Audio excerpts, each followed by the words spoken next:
땅이여 여호와께 즐거운 찬송을 부를지어다. 기쁨으로 여호와를 섬기며 노래하면서 그의 앞에 나아갈지어다. 아멘. 성부 성자 성령 거룩하신 삼위의 하나님, 오늘 우리 예배에 임재해 주시고 이 예배를 통해 영광 받아 주옵소서. 예수님의 이름으로 기도합니다. 아멘. 다 같이 자리에서 일어나셔서 찬송가 1장 다 함께 찬양하겠습니다.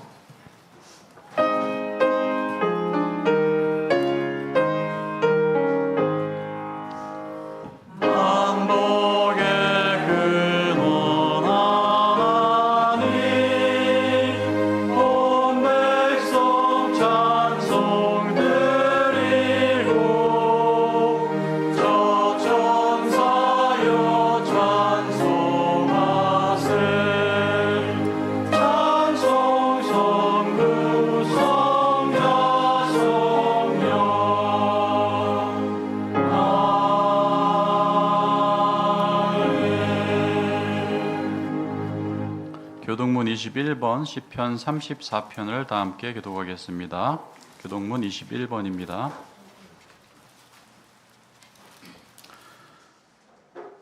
내가 여호와를 항상 송축하며 내 입술로 항상 주를 찬양하리이다.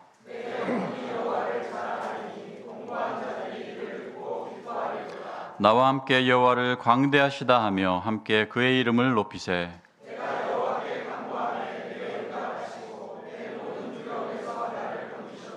이 곤고한 자가 부르짖음에 여호와께서 들으시고 그의 모든 환난에서 구원하셨도다.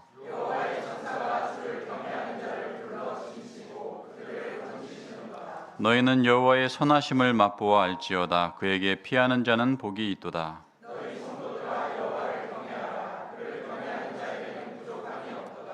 젊은 사자는 궁핍하여 줄일지라도 여호와를 찾는 자는 모든 좋은 것에 부족함이 없으리로다. 아멘.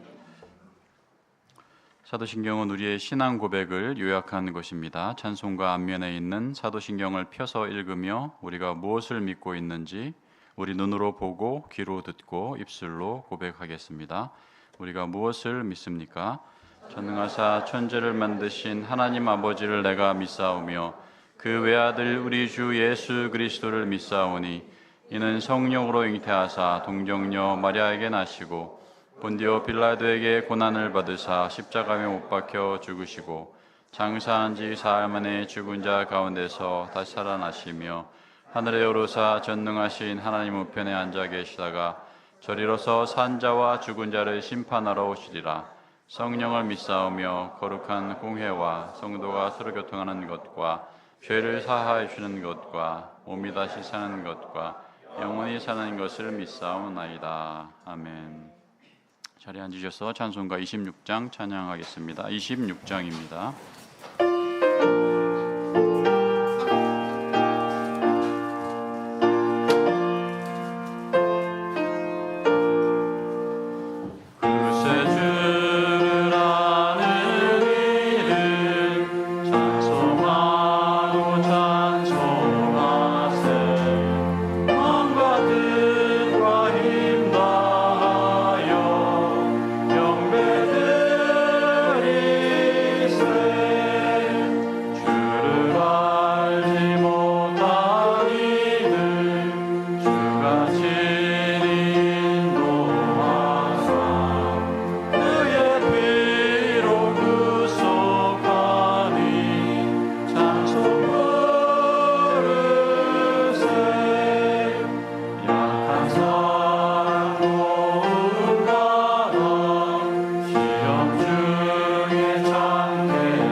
함께 십계명을 교독하겠습니다. 표제와 큰 글씨는 제가 읽고 작은 글씨는 여러분들이 읽겠습니다.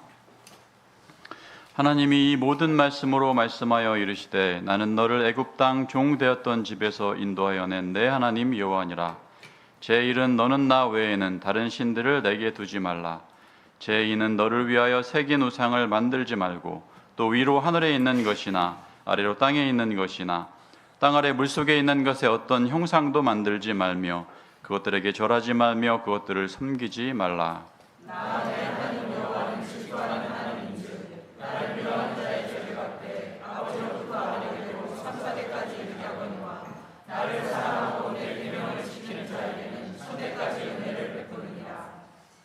제3은 너는 내 하나님 여호와의 이름을 망령되게 부르지 말라. 여호와는 그의 이름을 망령되게 부르는 자를 지었다 하지 아니하리라.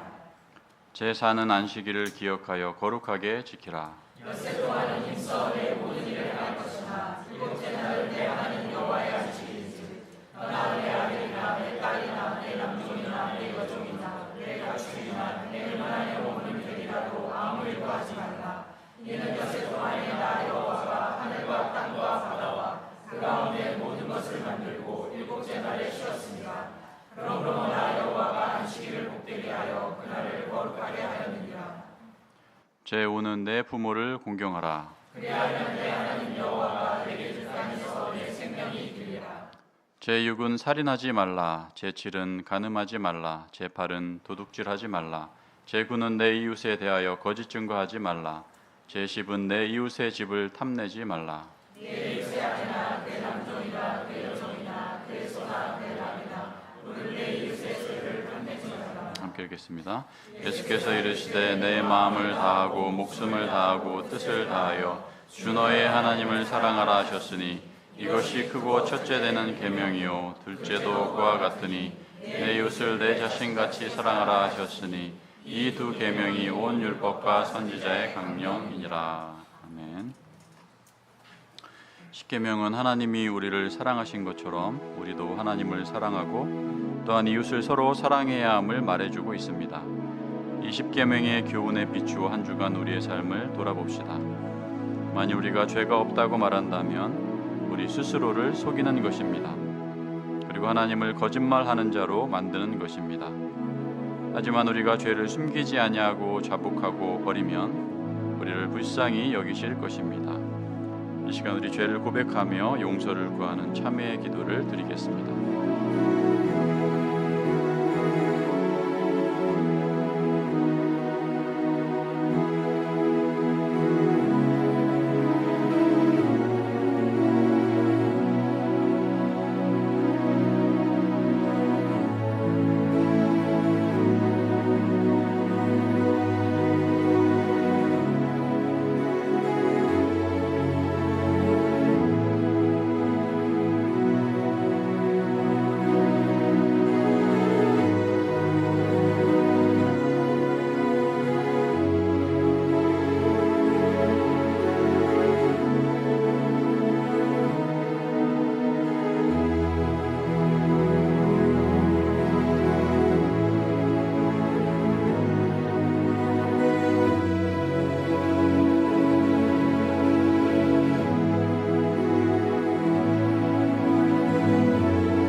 만일 우리가 우리 죄를 자백하면 그는 미쁘시고 의로우사 우리 죄를 사하시며 우리를 모든 불의에서 깨끗하게 하실 것이라. 아멘. 다 함께 찬송가 451장 찬양하겠습니다. 451장입니다.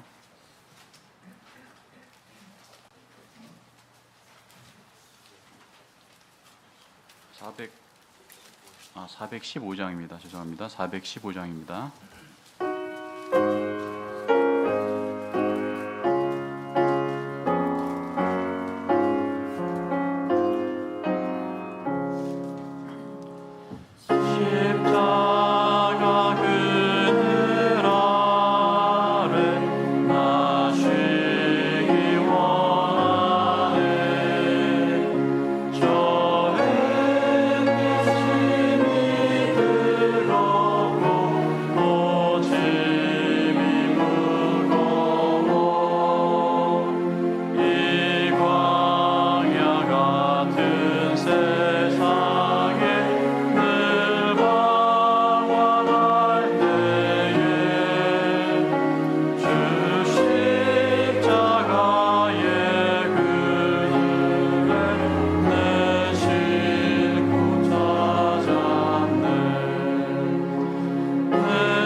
성경 말씀은 본문이 바뀌었습니다. 사무엘하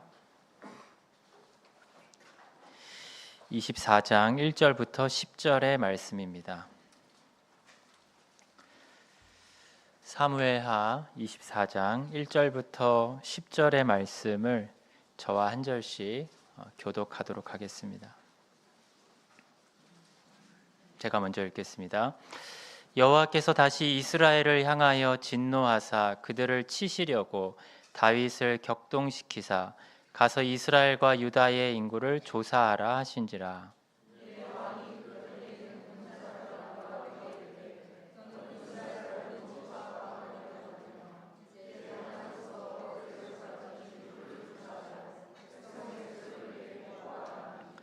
요압이 왕께 아뢰되 이 백성이 얼마든지 왕의 하나님 여호와께서 100배나 더하게 하사 내 주 왕의 눈으로 보게 하시기를 원하나이다. 그런데 내 주 왕은 어찌하여 이런 일을 기뻐하시나이까 하되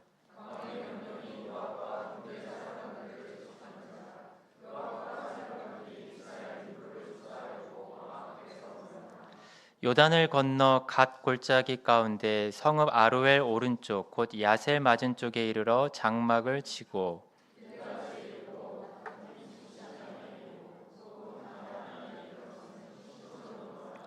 두로 견고한 성에 이르고 히위 사람과 가나안 사람의 모든 성읍에 이르고 유다 남쪽으로 나와 부엘세바에 이르니라.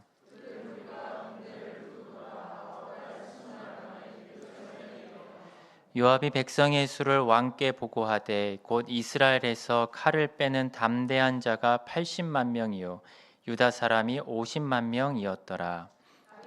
백성을 조사한 후에 그의 마음에 자책하고 다윗이 여호와께 아뢰되 내가 이 일을 행함으로 큰 죄를 범하였나이다.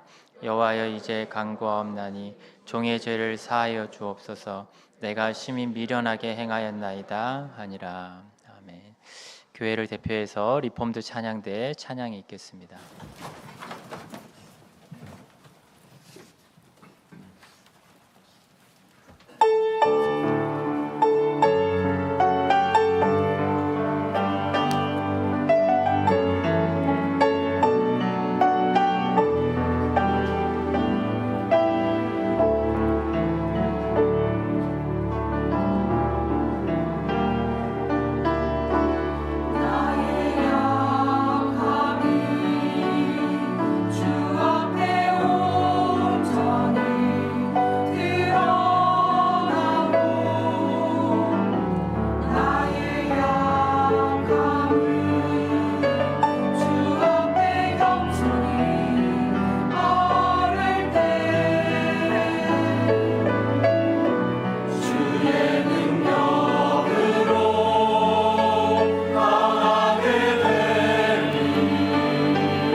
기도하겠습니다. 사랑이 많으신 하나님 아버지, 하나님의 긍휼로 말미암아 우리를 하나님의 백성 삼아 주시고 또 지금도 변함없는 하나님의 긍휼로 우리와 함께 하심을 감사를 드립니다. 하나님, 이 시간 우리에게 말씀을 통하여서 하나님의 얼굴빛을 우리 모두에게 비추어 주시고, 그래서 하나님이 어떠한 분이신지 우리에게 알게 하여 주시며, 그래서 하나님의 일하심의 그 손길을 따라 우리가 하나님과 더욱더 가까워지기를 다짐하는 시간이 되게 하여 주옵소서. 예수님의 이름으로 기도합니다. 아멘. 여러분, 우리는 살아가면서 좋은 사람, 좀 모델이 될 만한 사람을 선택해서 그의 좋은 점과 또 그에게 있는 장점을 본받기도 합니다. 특별히 우리에게 신앙이 있기 때문에 성경 속에는 많은 믿음의 선진들이 기록되어 있고, 그들에게 있는 믿음의 좋은 행위들, 또 믿음의 태도들을 우리에게 좋은 본으로 삼고 우리가 그런 것들을 노력하기도 합니다. 그런데 여러분, 성경은 믿음의 선진들에 대해서 좋은 모습이 아니라 부정적인 모습, 그래서 좋지 않은 모습을 매우 길게 기록해 놓기도 했고, 또 그런 것을 통해서 우리에게 교훈하기도 합니다. 그들의 넘어짐, 그들의 실패를 통해서 우리에게 가르침을 주는데, 우리는 보통 그런 것들을 반면교사라고 합니다. 다른 사람의 잘못, 또 나쁜 점을 보고 우리가 배움을 삼아서 다른 사람의 잘못이 오히려 나에게 옥석이 되게 하는 타산지석으로 삼는 것입니다. 그런데 여러분, 성경에서 우리에게 이렇게 반면교사의 가르침을 줄 때 단순히 우리로 하여금 그러한 믿음의 선진들이 실패한 것을 통해서 우리는 그렇게 하지 말아야지라는 그런 차원의 교육만 주는 것은 아닙니다. 그러니까 나는 저 사람처럼, 저 믿음의 조상처럼 하지 말아야지라는 단순한 교육을 주는 것이 아닙니다. 도리어 성경은 우리에게 더 깊고 넓은 교훈을 주는 경우들이 많이 있습니다. 예를 들어서 한 인간의 넘어짐과 실패를 통해서 인간이 어떠한 존재인지를 생각하게 됩니다. 인간이 얼마나 넘어질 수밖에 없고 또 실패할 수밖에 없는 존재인지에 대해서 인간에 대한 이해를 깊이 가지게 되는 그런 교훈을 주기도 합니다. 그래서 그 한 사람의 믿음의 조상을 통해서 나에 대한 이해를 더 깊이 가지게 되는 경우들이 있습니다. 뿐만 아니라 그렇게 실패한 사람을 대하시는 하나님이 어떠한 분이신지, 하나님이 어떠한 성품을 가지시고 그를 어떻게 다루시고 대하시는지를 통해서 우리에게 가르치시는 그런 깊이 있는 반면교사의 교훈들이 많이 있습니다. 그런데 우리가 오늘 살펴보려고 하는 이 사무엘하 24장의 다윗의 인구조사 범죄 사건도 그렇습니다.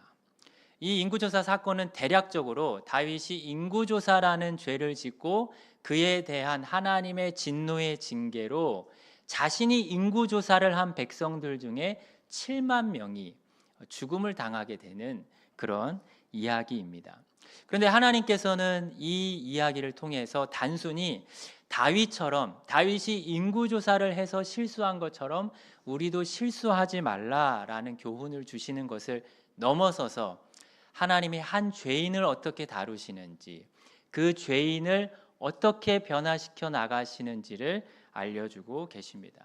그래서 우리는 오늘 본문을 중심으로 해서 다윗이 인구조사라는 죄를 짓게 된 이유와 과정이 무엇인지 첫 번째로 살펴보고, 두 번째로는 하나님께서 범죄한 다윗을 어떻게 다루시는지, 어떻게 대하시는지 살펴보고 적용하도록 하겠습니다.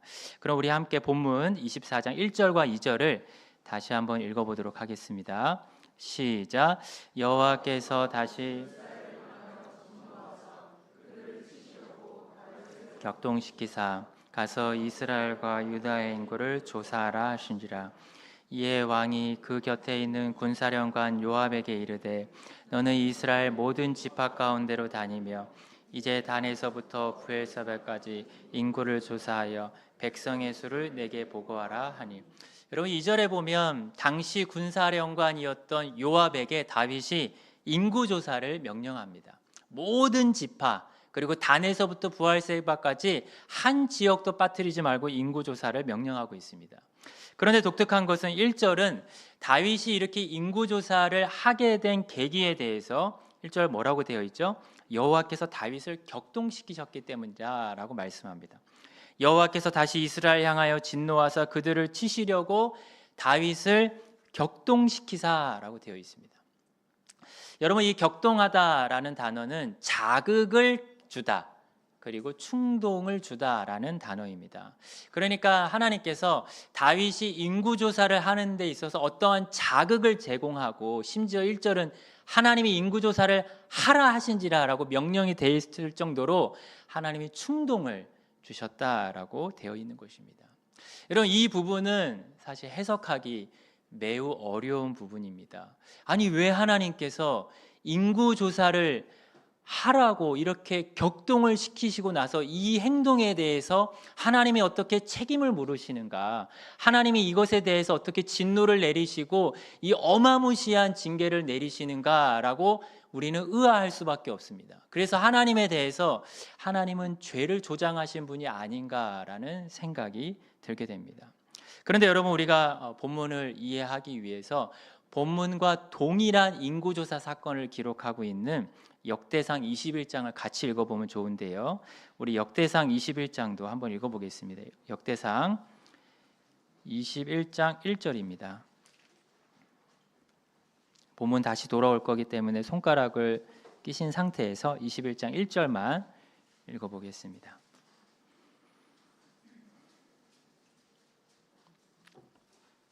같이 한번 읽어보겠습니다. 시작. 사탄이 일어나 이스라엘을 대적하고 다윗을 충동하여 이스라엘을 계수하게 하니라. 이스라엘을 계수, 인구조사하게 하니라. 그런데 21장 1절의 주어가 누구라고 되어 있죠? 사탄이 했다. 사탄이 특별히 다윗을 충동했다라고 되어 있습니다. 여러분, 역대상 21절에 우리나라 성경으로는 이 충동이라는 단어로 번역이 되어 있는데, 이 21장 역대상 21장 1절의 충동이라는 단어와 우리가 아까 봤던 사무엘하 24장 1절에 여호와께서 격동하셨다, 우리나라 성경은 다른 단어지만 히브리어는 동일한 단어입니다.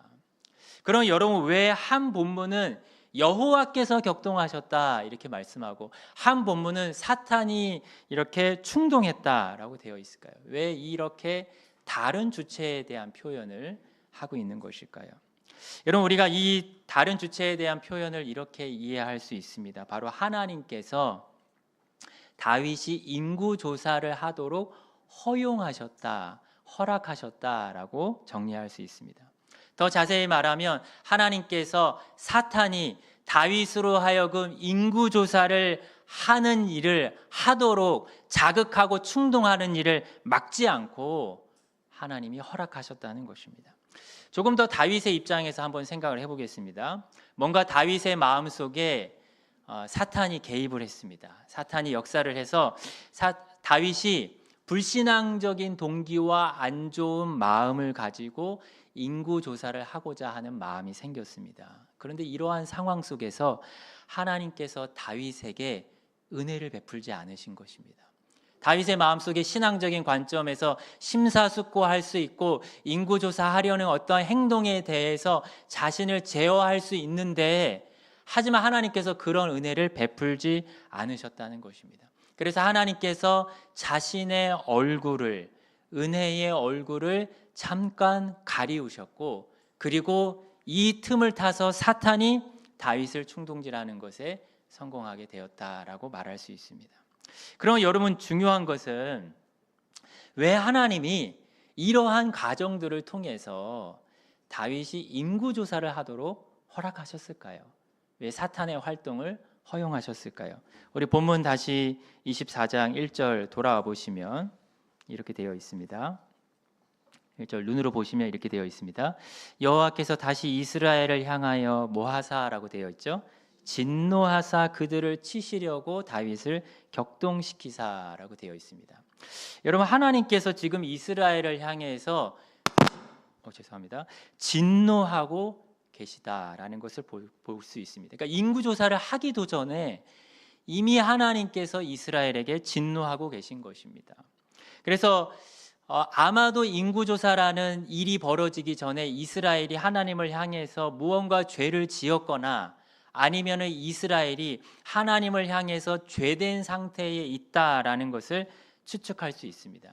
그러니까 여러분 정리하면 하나님께서는 지금 뭔가 잘못했거나 아니면 잘못하고 있는 이스라엘에게 자신의 진노를 내리시려고, 그래서 치시려고 다윗이 사탄의 충동을 받아서 인구조사를 하도록 하게 하셨다는 것입니다.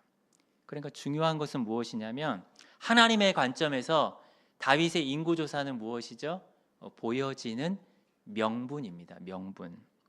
하나님께서는 인구조사라는 구체적이고 명시적인 죄, 이것은 다 드러나죠. 다윗 왕이 명령하지만 모든 백성들이 그 인구조사에 응해야 돼서 모든 백성들이 알 수밖에 없는 드러나는 명시적인 행위입니다.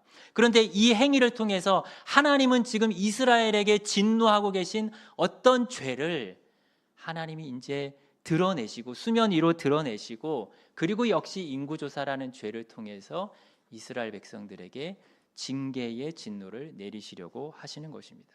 그럼 여러분 처음부터 한번 생각해 보면 하나님은 도대체 무엇 때문에 이스라엘에게 진노를 하셨을까요?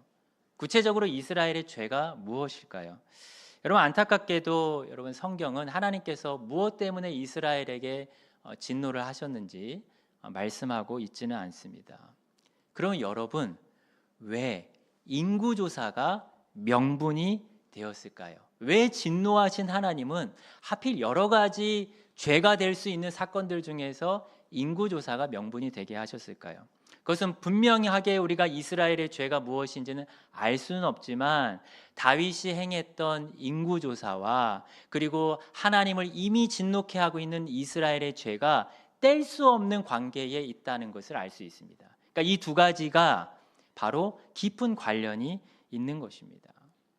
물론 여러분 우리는 성경을 통해서 다윗이 행한 이 인구조사 자체가 범죄가 되지 않는다는 것을 잘 알고 있습니다. 인구조사 자체는 중립적인, 선한 것도 아니고 악한 것도 아닌 중립적인 행위입니다. 예를 들어서 이스라엘 백성들은 백성들에게 세금을 정확하게 징수하기 위해서, 아니면 나라의 어떤 노역 활동을 위해서, 아니면 전쟁이 있을 때 전쟁을 대비하기 위해서 인구조사를 합니다.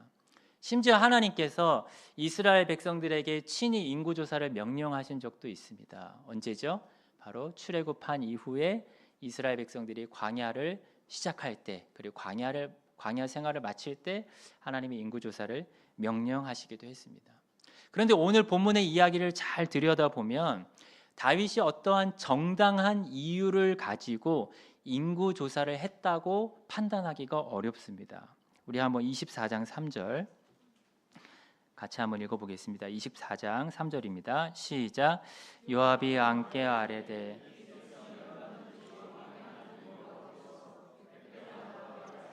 내 주 왕의 눈으로 보게 하시기를 원하나이다. 그런데 내 주 왕은 어찌하여 이런 일을 기뻐하시나이까 하되, 요압은 왕의 명령을 받았는데도 불구하고 왕을 만류합니다. 심지어 뭐라고 말하죠? 3절의 끝에 어찌하여 이런 일을 기뻐하십니까? 이해를 못하는 것입니다. 다윗이 이렇게 행동하는 것에 대해서.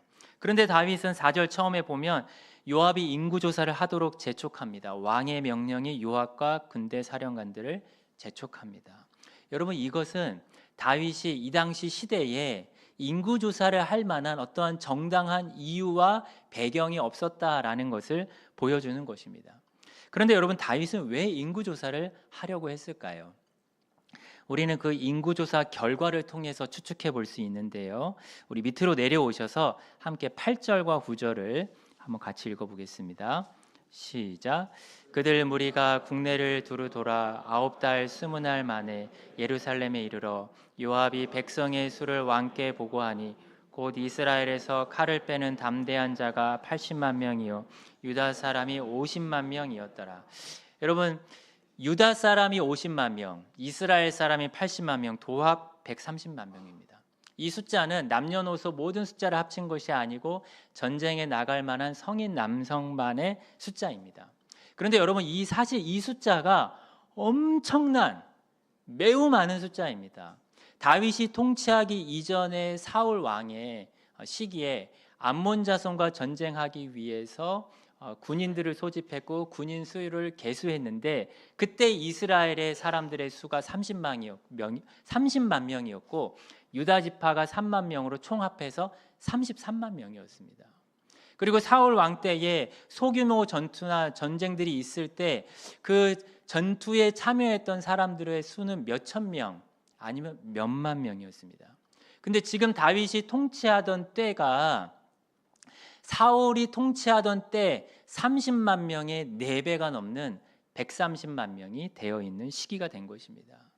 여러분, 이 숫자가 우리에게 보여주는 것은 무엇일까요? 이스라엘 역사 속에서 최초로 군대를 통한 무력을 가진 강성함을 가진 시대였다라는 것을 보여줍니다. 사실 당시 고대 사회에서 이러한 강한 군사력을 가졌다는 것은 그냥 단순히 군사력을 가진 것만이 아니라 경제적인 부요함과 그리고 정치 외교적인 힘을 가졌다라는 것을 보여주는 것입니다. 그래서 다윗이 인구조사를 한 이 시대는 말 그대로 태평성대한, 경제적으로도 부요하고 군사적으로도 매우 힘 있는 시대였습니다. 사실 군사령관 요압이 예루살렘 수도를 비워놓고 9개월간이나 지방을 돌아다니면서 인구조사를 했는데, 예루살렘 수도를 이렇게 비워놓고 군사령관이 인구조사를 할 만큼 예루살렘과 이스라엘 전역이 얼마나 태평한 시대였는지를 보여주는 것입니다. 물론 여러분, 이것 자체는 매우 좋은 것이고 하나님께서 이스라엘과 다윗 왕에게 복을 주신 것입니다. 그런데 중요한 것은 다윗이 군사령관 요압의 반대에도 불구하고 인구조사를 강행한 것이 보여주는 것은 무엇일까요? 그것은 다윗의 마음이 많은 군사를 의지하며 많은 군사예술을 즐거워하고 있는 것을 보여주는 것입니다.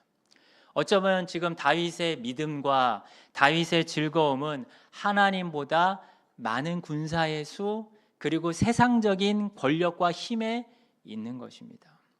여러분, 사실 다윗이 왕이 되고 나서 초기에 했던, 그것도 대적을 이긴 이후에 했던 매우 독특한 행동이 하나 있습니다. 그것이 무엇이죠? 바로 말을, 상대방 나라의 그 나라의 말을 노략물로 얻은 이후에 그 말들의 발에 뒷 힘줄을 끊어버리는 일이었습니다. 다윗이 왜 이런 행동을 했을까요?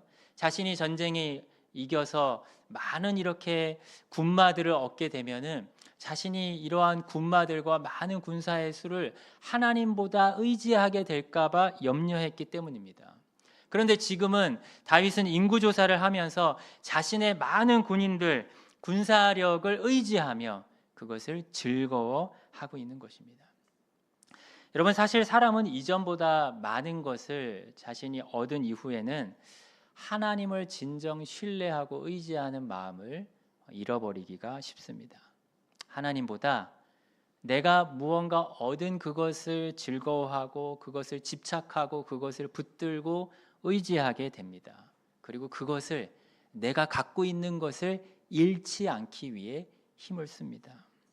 여러분, 이전에는 다윗이 시편 20편 7절에 보면 어떤 사람은 병거, 어떤 사람은 말을 의지하나 우리는 여호와의 이름을 자랑하리로다 라고 고백을 했었는데, 하지만 지금은 그의 많은 군사들과 자신이 가진 부요함과 권력이 자신의 자랑과 자신의 권력과 자신의 요새가 되어 있는 것입니다.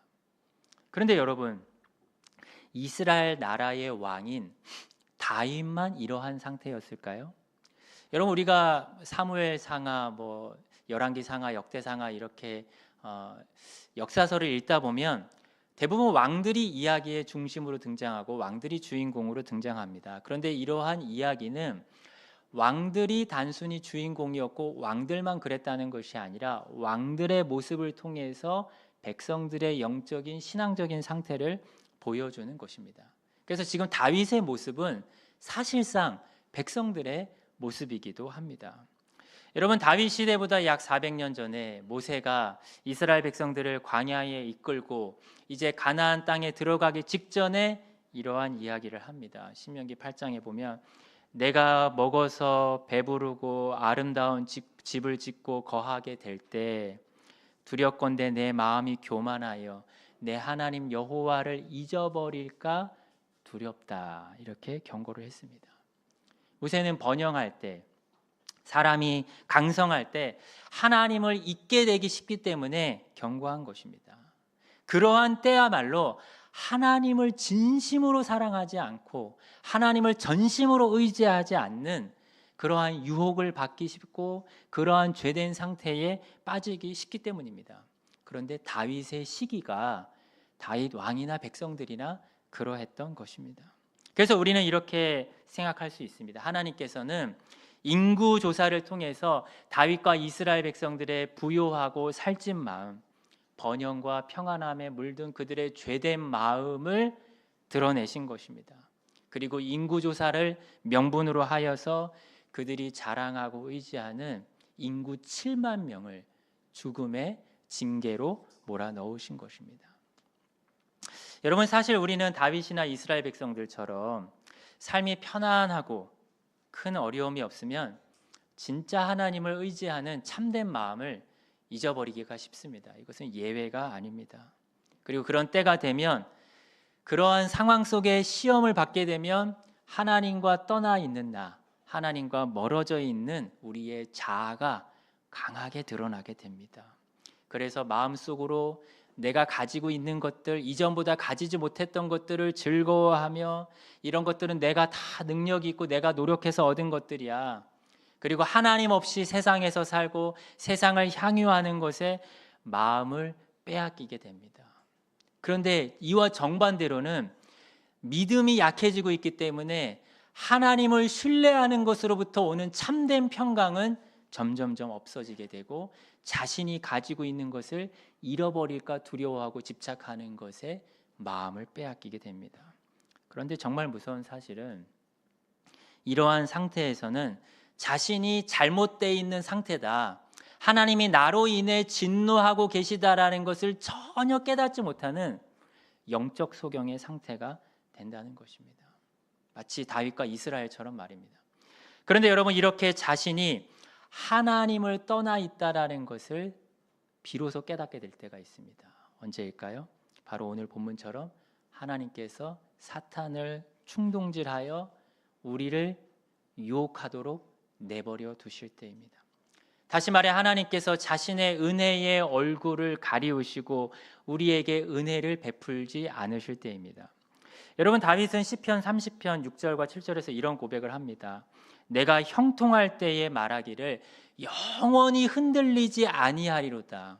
다윗은 자신이 형통하니까 나는 흔들리지 않을 거야. 참 내 삶이 이제 어느 정도 자리를 잡았어. 참 살만해. 좋아. 마치 인구조사를 할 때처럼 다윗이 자신만만한 모습의 고백을 하는 것입니다. 근데 이어서 7절에 뭐라고 고백하냐면 여호와여 주의 은혜로 나를 산같이 굳게 세우셨더니 주의 얼굴을 가리우심에 내가 근심하였나이다.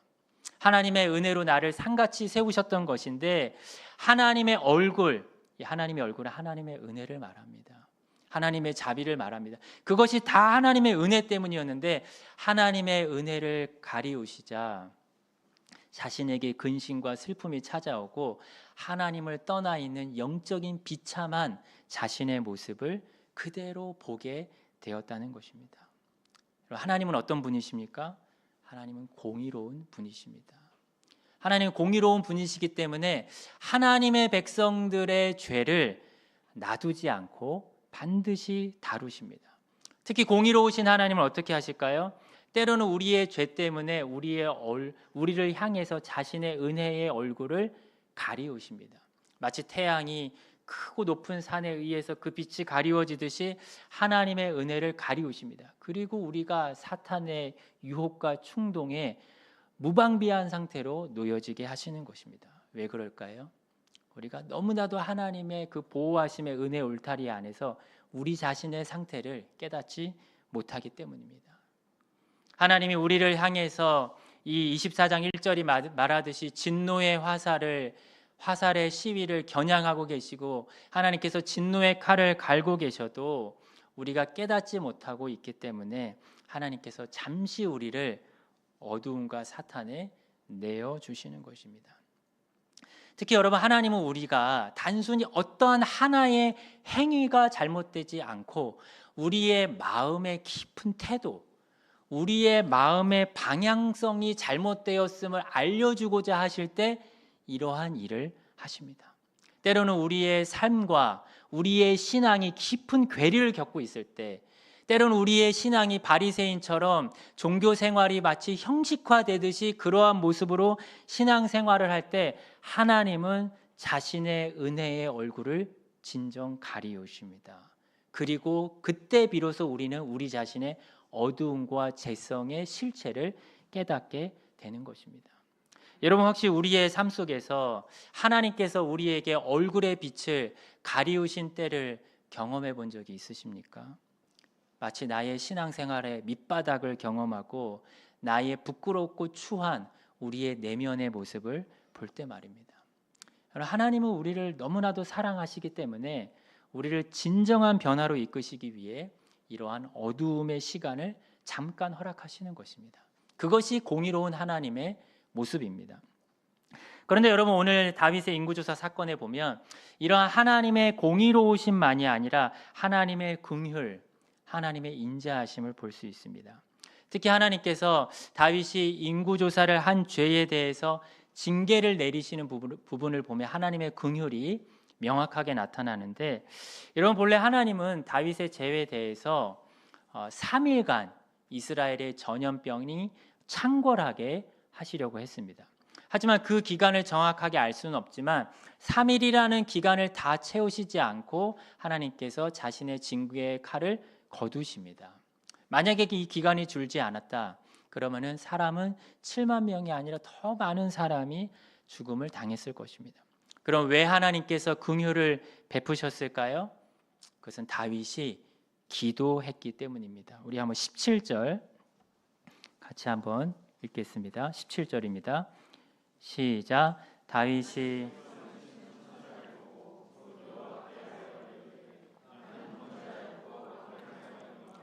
이 악무리는 무엇을 행하였나이까? 청하건대 주의 손으로 나와 내 아버지의 집을 치소서. 하나님의 긍휼을 의지해서 하나님, 내 죄입니다. 저 양들을 불쌍히 여겨주시고 나의 죄를 용서해 달라고 기도합니다. 그런데 여러분, 하나님께서 다윗의 기도를 들으시고 어떻게 하실까요? 그리고 본문을 찾지는 않겠지만 하나님은 아라우나의 타작마당에 가서 거기에 제단을 쌓게 하십니다. 그리고 거기서 제사를 드리게 하십니다. 그래서 거기에 제단을 쌓고 제사를 드리자 하나님이 전염병을 그치게 하십니다. 그러니까 중요한 것은 아라우나의 타작마당을 통해서 긍휼을 베푸신 것입니다. 여러분, 여기서 이 아라우나의 타작마당을 우리가 생각해 볼 필요가 있는데요. 여러분, 이 타작마당에 이 땅이 나중에 어떻게 되죠? 바로 솔로몬 성전이 지어지는 성전터가 되게 됩니다. 여기서 중요한 것은 하나님께서 나중에 이 성전이 터가 되게 하실 땅에 다윗이 그곳에 먼저 대단을 쌓게 하신 것은 하나의 하나님의 가르침이 있습니다.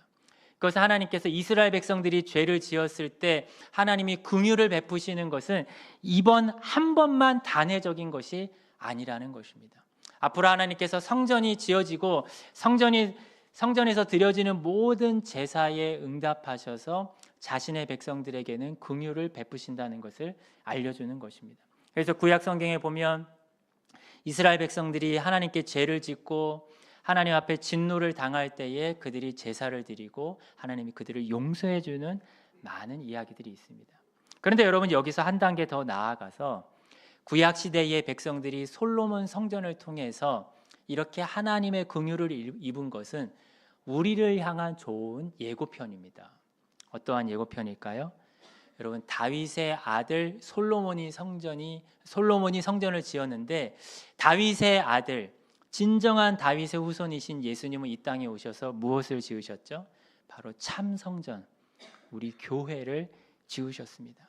그래서 오늘 이 사건은 예수님을 믿는 참된 성전된 우리들에게도 하나님의 긍휼하심이 있다는 것을 보여주는 것입니다.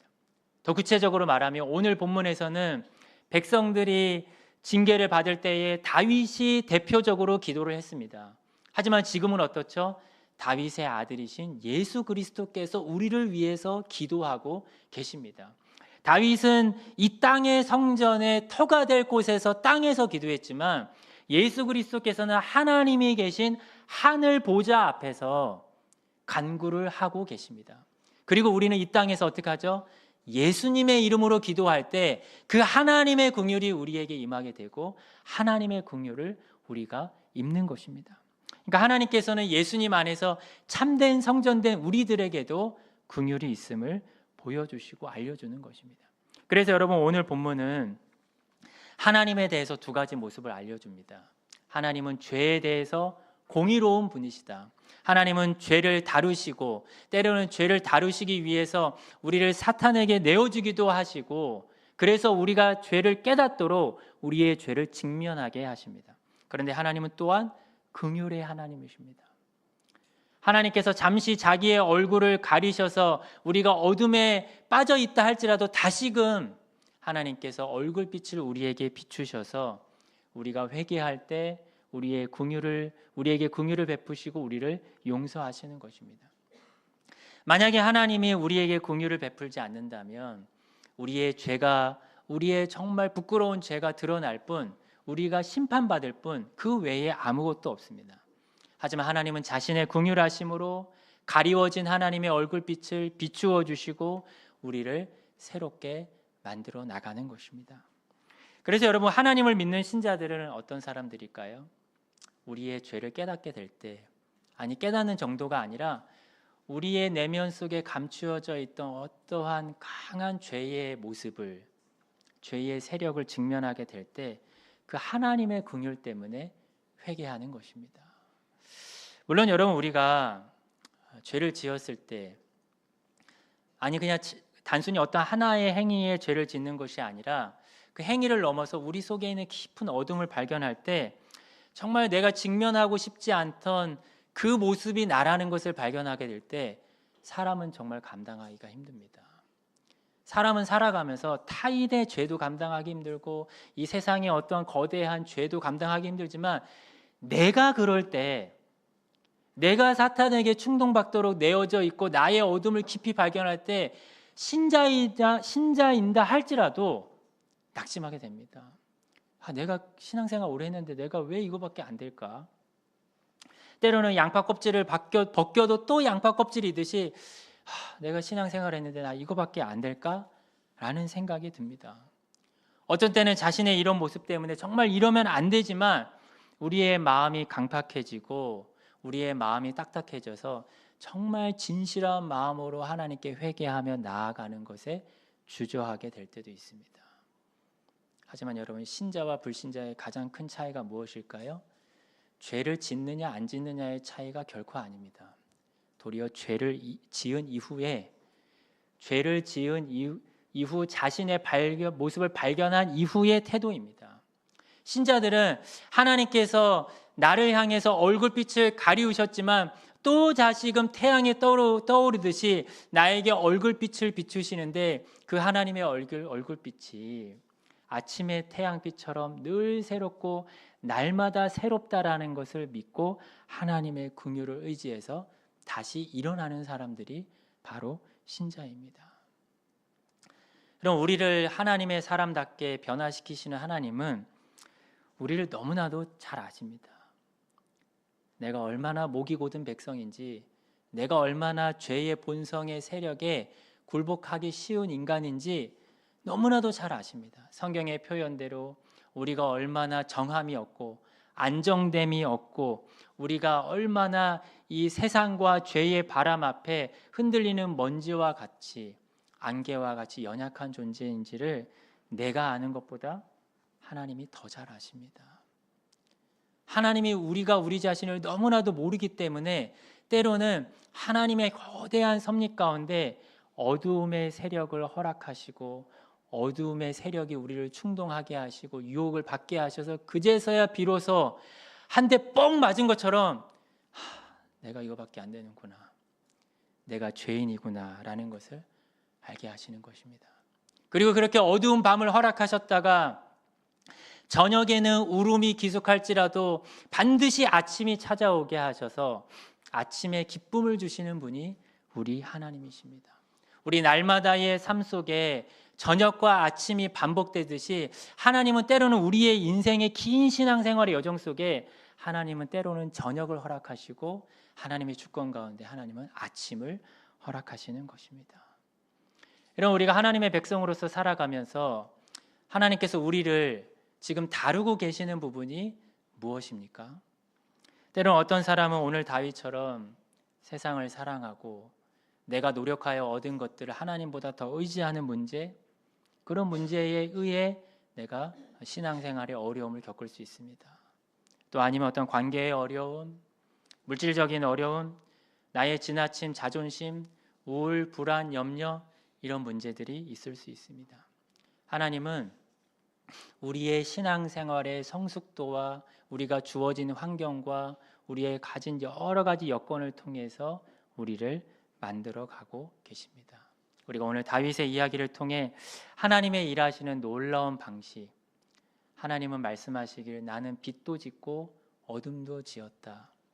빛을 통해서도 일하시지만 어둠을 통해서도 일하시니 놀라운 하나님의 일하심을 기억하고 무엇보다 하나님의 그 긍휼을 기억하며 하나님을 더욱더 가까이 하는 우리 모두가 되기를 주님의 이름으로 축원합니다.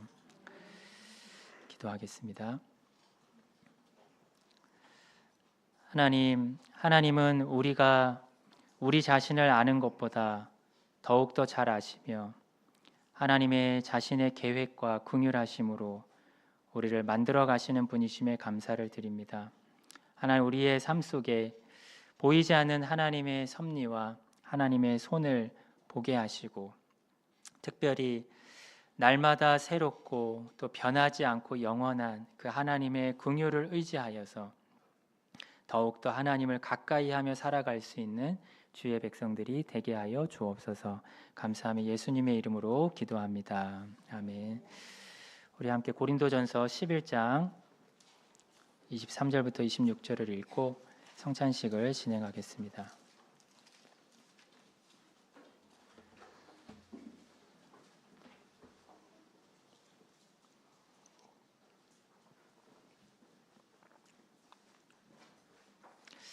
함께 읽겠습니다. 시작. 내가 너희에게 전한 것은 곧 주 예수께서 바삐시던 밤에 떡을 가지사 축사하시고 떼어 이르시되 이것은 너희를 위하는 내 몸이니 이것을 행하여 나를 기념하라 하시고 식후에 또한 그와 같이 잔을 가지시고 이르시되 이 잔은 내 피로 세운 새 언약이니 이것을 행하여 마실 때마다 나를 기념하라 하셨으니 너희가 이 떡을 먹으며 이 잔을 마실 때마다 주의 죽으심을 그가 오실 때까지 전하는 것이니라. 아멘. 우리는 살아가면서 이 시간적으로도 빛과 어둠, 저녁과 아침을 경험할 수밖에 없습니다. 그런데 우리가 이 세상에서 어두움으로 인해 때로는 고통을 당하지만 우리가 마지막 날이 되면 어두움이 거하지 않는 빛의 나라에 들어가게 됩니다.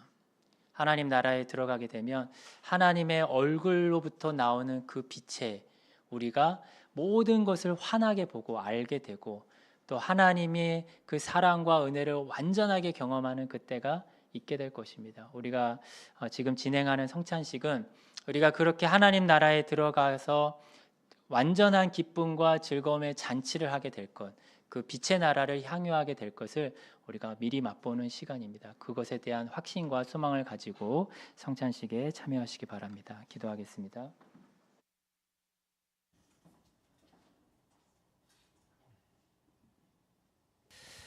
사랑이 많으시고 자비로우신 하나님, 우리가 이 떡을 취하며 하나님께서 예수 그리스도를 우리에게 내어주심을 통하여 우리에게 베푸신 하나님의 긍휼이 얼마나 큰지 기억하게 하시니 감사합니다.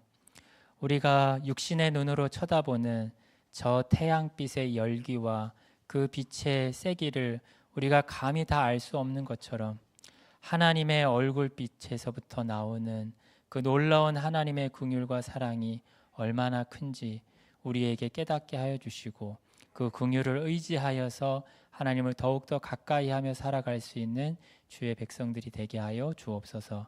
감사하며 예수님의 이름으로 기도합니다. 아멘.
기도하겠습니다.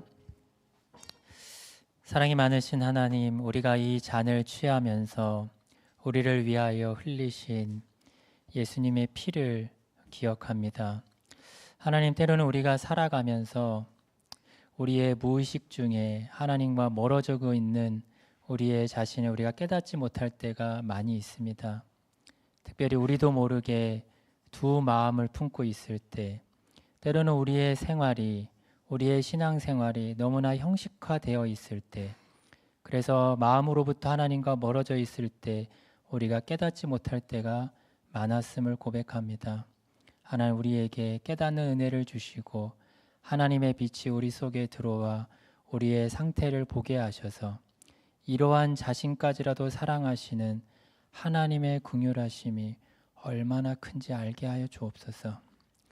내가 무엇을 해서 사랑하지 않으시고 내가 무엇을 보답했기 때문에 지금도 사랑해 주시는 것이 아니라 아무 조건과 상관없이 우리를 한없이 사랑하시되 늘 새롭게 사랑하시는 그 하나님의 사랑을 우리에게 깊이 부어주셔서 우리의 마음속에 있는 죄가 무엇이든지 부끄러워하지 않게 하시고 하나님 앞에 고백하게 하셔서 하나님과 멀어져 있는 우리의 마음의 장애물들이 부서지고 하나님을 가까이 할 수 있는 은혜를 허락하여 주옵소서. 감사하며 예수님의 이름으로 기도합니다. 아멘.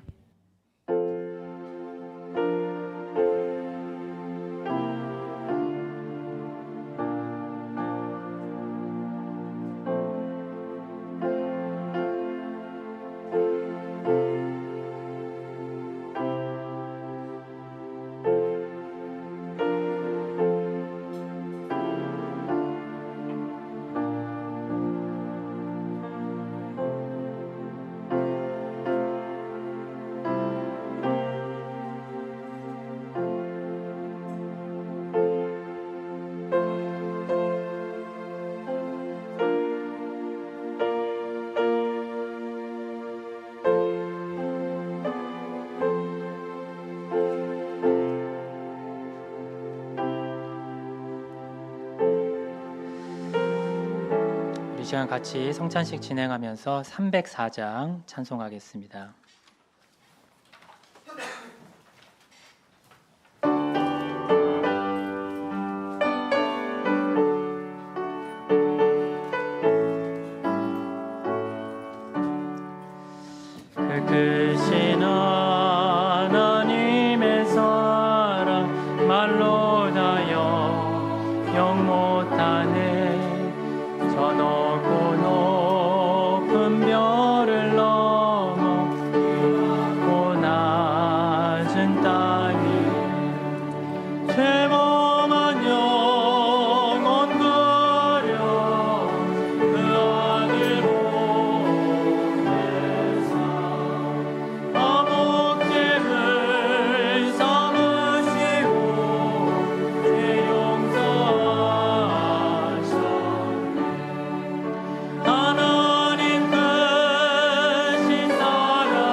함께 찬송가 50장 1절 3절 찬송하시면서 준비하신 예물 드리도록 하겠습니다.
하나님 감사합니다. 우리도 때로 다윗처럼 우리 소유와 능력과 성취를 확인하고 싶고 하나님을 의지하기보다는 우리가 가진 것에도 안정감을 느끼며 교만한 마음이 자리할 때가 있음을 고백합니다.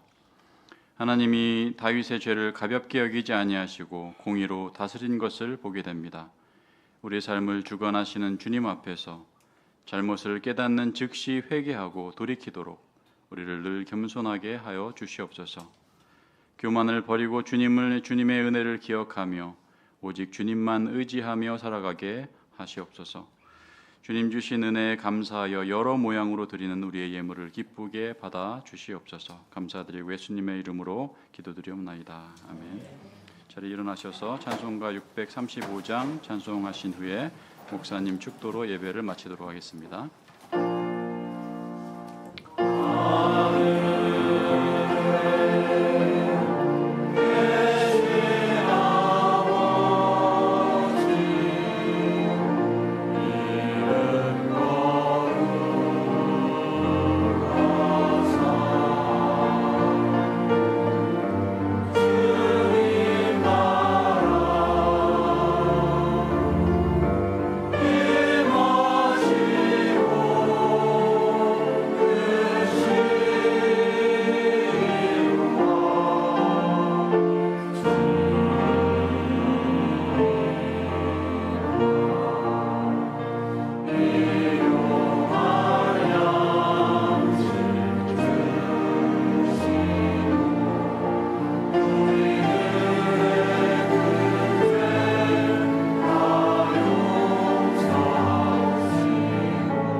우리 주 예수 그리스도의 은혜와 하나님의 사랑과 성령의 교통하심이 함께 예배하는 모든 성도들 위해 이제로부터 영원까지 함께 계실지어다.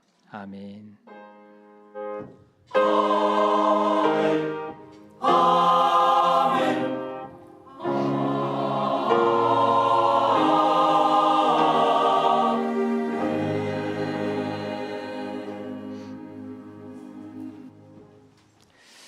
네, 예배를 마쳤습니다. 잠시 자리에 앉아주시면 몇 가지 광고를 드리겠습니다. 오늘 예수가족교회 처음 나오신 분들이 계시면 진심으로 환영합니다. 교회에 대한 안내가 필요하신 분들은 새가족 교사분들의 안내를 받으시길 바랍니다. 제1회 위원장 회의에 대한 안내입니다. 지금 주보 내용과 변경된 사항을 위원장 분들께 공지를 드렸습니다. 오늘 오후 1시에 공지 드린 대로 식사를 하고 나서 중고등부실이 있는 1교육관 3층 칼빈룸에서 회의가 진행되겠습니다. 그리고 교우동정에 대한 안내입니다. 청년일부 김진서 자매가 이번 주에 유학을 가게 되었습니다. 그래서 아시는 분들 함께 격려해 주시기를 부탁드립니다. 그리고 사도신경 과정을 마치고 등반하게 되는 분이 있습니다. 우리 박소희 자매님 한번 앞으로 모셔서 함께 축하하는 시간을 가지겠습니다. 박소희 자매님, 네, 저쪽에 계신데 앞으로 나와 주시면 하겠습니다. 이쪽 앞쪽으로 나와주세요.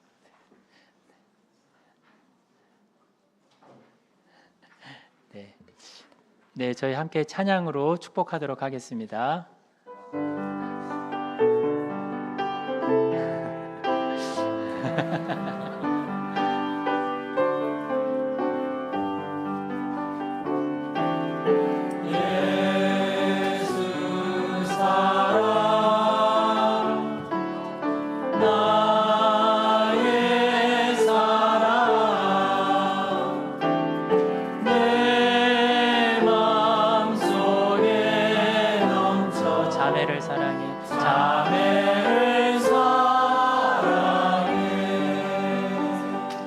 감사합니다. 네, 들어가시면 되겠습니다. 네, 감사합니다. 8월부터 이제 목사님께서 안식월을 한 달간 보내시는데 목사님께서 건강이 아시는 분들은 아시겠죠. 건강이 안 좋으셔서 지금 이제 이번 한 주간 검사를 받으시면서 병원 진료를 보고 계십니다. 그래서 특별히 목사님을 위해서 기도해 주시고 또 관심을 가져주시면 감사하겠습니다. 네, 이제 모든 순서 마쳤습니다. 좌우 앞뒤에 계신 분과 인사 나누겠습니다.